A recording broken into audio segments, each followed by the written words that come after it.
Après avoir vécu une belle frayeur le lundi 22 février dernier, Loana semble se remettre doucement. En effet, il y a une semaine la femme de 43 ans était admise d'urgence à l'hôpital de Hyères à la suite d'une overdose. Ce lundi 1er mars, Cyril Hanouna recevait son meilleur ami depuis plus de 10 ans, Eril Prayer, qui a donné des nouvelles de l'ancienne star du Loft. Et celles-ci sont plutôt bonnes, le plus grave est passé, a-t-il affirmé avant d'ajouter qu'il avait déjeuné avec Loana le midi et qu'elle allait très bien. Aujourd'hui c'est contre Sylvie Ortega que Eril est remonté. Selon lui, l'ex-compagne de Ludovic Chancel, aurait tout simplement tenté de tuer Loana en lui administrant un cocktail de médicaments puissants qui aurait causé l'overdose de l'ex-star de télé-réalité. Il n'a pas hésité à s'en prendre violemment, à celle qui revendique être la meilleure amie de Loana, allant même jusqu'à l'insulter de salope ou encore de sorcière.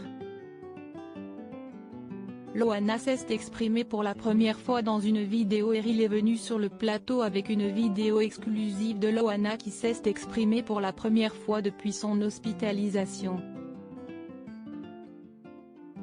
Elle a tenu à remettre certaines choses au clair et elle a notamment démenti avoir fait une overdose de GHB, comme cela avait été indiqué dans les médias. « Je tiens à préciser que je n'ai pas pris de drogue, que j'ai des analyses pour le prouver. C'est à cause de prise de médicaments que j'ai eu ce coma de plusieurs heures qui aurait pu me coûter la vie », a précisé la maman de Mindy qui compte porter plainte pour diffamation. Elle a également laissé entendre que ces médicaments lui avaient été donnés par sa meilleure amie Sylvie Ortega, présente avec elle le jour du drame. « Après comment je les ai pris, moi je n'avais pas d'ordonnance, je n'avais pas de médicaments, je les avais oubliés à la maison. Je n'ai pas pris de drogue, je n'ai pas pris d'alcool, forcément si est bien quelqu'un qui me les a donnés, a-t-elle insisté.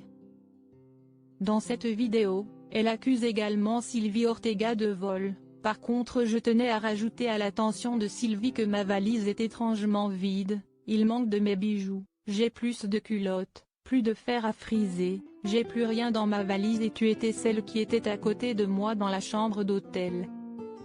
A-t-elle lâché avant d'ajouter, je vais porter plainte aussi pour vol de tous les bijoux que tu as pris dans ma valise. Des graves accusations qui annoncent encore des règlements de compte à venir entre les protagonistes de cette histoire.